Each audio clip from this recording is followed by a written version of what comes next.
Hey there, it's Dr. Braddock, and I've got to tell you, I'm excited to talk to you for the next minute or two about 2012. You'll have to pardon my casual clothes. I'm up here on the weekend. It's New Year's holiday, and I've got to tell you, I don't know if you're the same as I, but when it comes to having a brand new start or brand new year, it gets me excited.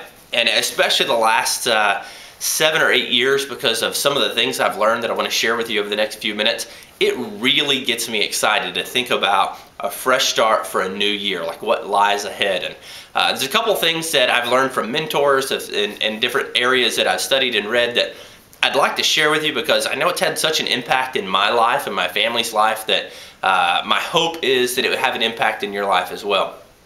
One of those is actually know where you're going, right? It's hard. A lot of times people end up, and maybe this was you just last week, but you're finishing up 2011, you kind of look over and survey, after the smoke clears what happened, and then you just take it as it comes. It was either great and that was good, or it was bad and that was bad, but you didn't really have an idea until the smoke cleared, like when it was all finished. My challenge to you is to set some goals about what 2012 is going to be for you and your family.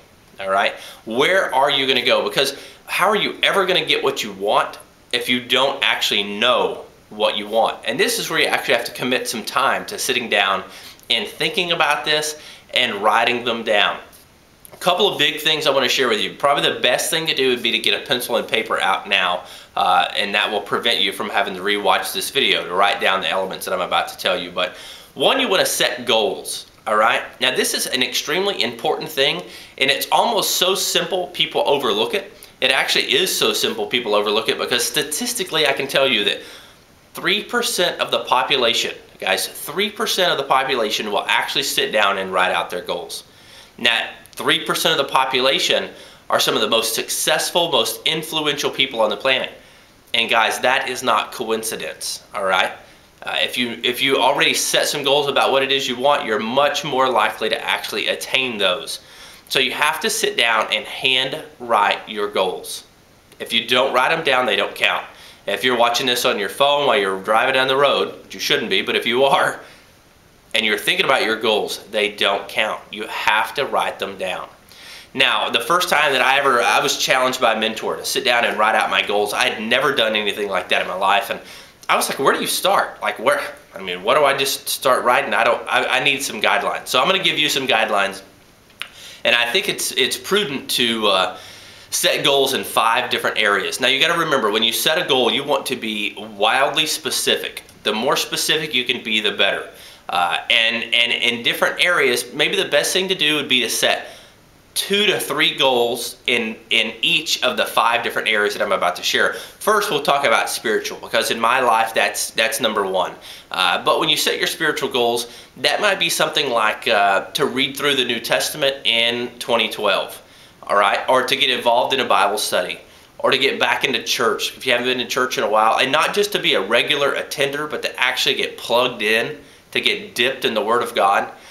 Maybe it's reading the Bible with your family. Maybe it's praying together before meals and bedtime as a family. Maybe those are some of the things that you could put under your spiritual realm, just to really emanate love, right? To try to replicate the love of Christ, to love your neighbor, to love your friends, and love your enemies, which is tough. So that's spiritual. Next, we'll go to family, okay? Because, guys, family's where it's at. When you set goals, and I know when I'm talking about goals and success, you're thinking about like, well, that's like Bill Gates and it's money and it's finance, and that's that too. Like, we'll get there, but you set goals in all the areas of your life. So when it comes to family, maybe your goal is to spend more time at home. Maybe it's to cook breakfast for your family every Saturday morning. That becomes a tradition. You're the breakfast guy on Saturday morning. Maybe it's to take your kids individually on dates throughout the week, or once a month, or whatever's realistic for you. Maybe it's to take your wife on a date, right? To really get her away from everybody else and focus on her, or your husband. Something like that, to where how it's going to actually affect your family. What are you going to do that is going to pour into your family? So we got spiritual, we got family. Next we'll go with physical, all right? Because when it's January 2012, honestly, that's what everyone's thinking about. And they're not thinking about how can I be healthier, so to speak. Maybe you are. But a lot of people are thinking about weight loss, okay? Obviously, you know, this week we got a gigantic weight loss presentation and we can help you there. But I will tell you, regardless of what you do or how you decide to lose weight, you want to be specific. Again, you don't want to say, I want to lose weight in 2012, or I want to exercise in 2012, because literally you could go to the gym just one time and exercise, and you've technically exercised in 2012. You want to say, I'm going to exercise 3 days a week, every single week, right, for 20 to 25 minutes. Or I'm going to walk around the block 5 nights a week after dinner with my family. Or that you're going to lose 12 pounds by March 1st. Or that you're going to hit 14% body fat, or whatever it is. But you need to use some numbers, especially when it comes to this, and be specific and give it a timeline. All right, those are your physical. You know, maybe it's to get off some of your medications. Maybe it's to make sure you're getting adjusted every single week so you can express life properly through your nervous system. So we've got spiritual, family, physical. Next would be emotional, right? Your emotional component is really big, and for Americans especially, I think we lose that. We get so busy and we get so stressed out that we think stress is just normal. And stress is normal, but maybe how we deal with it isn't so much normal. Most people deal with it by a pill, you know, something like that. Really need to, you know, maybe it's that you are going to turn off your cell phone for an hour a day or an hour a week, you know, whatever it is for you, that you're just going to totally get away. Maybe that it's that you're going to meditate, right, or that you're going to pray. Maybe it's that you're going to quit watching the news. I do not know why you guys still do that. I haven't watched the news in 6 or 7 years, and I'm happier for it, right? The news is constantly, everything, there's tickers and it's news alert and it's breaking. They're trying to stretch out, you know, news for 12, 14 hours straight, and it's an emotional drain. And when it comes to emotions, maybe it's getting along better with other people. Finally, what we need to think about, because we got the physical, we've got the emotional, we've got the family, we've got spiritual. The last one, let's talk about finance, because finance is a big thing. You know, just most marriages, they say the #1 reason that a marriage ends up breaking up, right, or a marriage ends up failing, is financial stress. So that's a big deal, right? You don't have to say necessarily you want to be the next CEO of your company, but you should have some financial goals. Maybe it's to get out of debt, to eliminate debt. If you guys haven't done anything with Dave Ramsey or Financial Peace University, look those things up or ask me about them, because they are fantastic at strategically making sure that you get out of debt, that you get on the plus side. Maybe it's that you want to invest in certain areas, maybe invest in a college fund, or you're going to invest a particular amount of dollars. You need to be specific into a retirement plan or into some other type of investment. Maybe it's that you want to further your education and really put yourself in a career that you love, something that you really like to do. And a lot of people just kind of get lulled into the idea that work is work and everything else is fun. But you know, sometimes people are blessed enough to find an area they feel like they're being fully expressed, they can fully invest themselves in what they're doing and get great enjoyment out of it. So maybe that's that you're going to keep an eye out for one of those. That's it. Those are the 5 areas. Hopefully you're going to write down 2 to 3 goals in all 5 areas, and you want to keep them in a safe place, right? Maybe it's on your mirror at home, maybe it's on your laptop, maybe it's in your closet, somewhere that you could see them every day. Okay, and the trick is that you're going to try to read those every single day. You're going to read through what your goals actually are.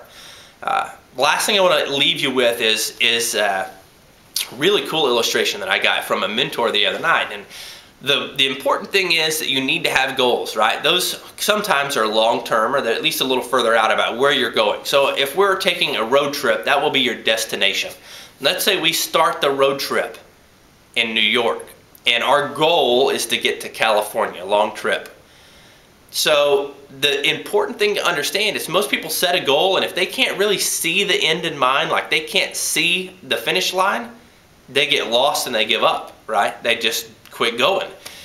But if you think about this, even the finest car in the world, its headlights only go about 200 feet. The headlights of that car are only going to illuminate about 200 feet ahead of you. And if you want to see further beyond that, what do you have to do? You got to keep driving, right? You got to drive 200 more feet to see 200 more feet. So think about this, guys. We can go from New York to California in pitch black, never seeing more than 200 feet in front of us.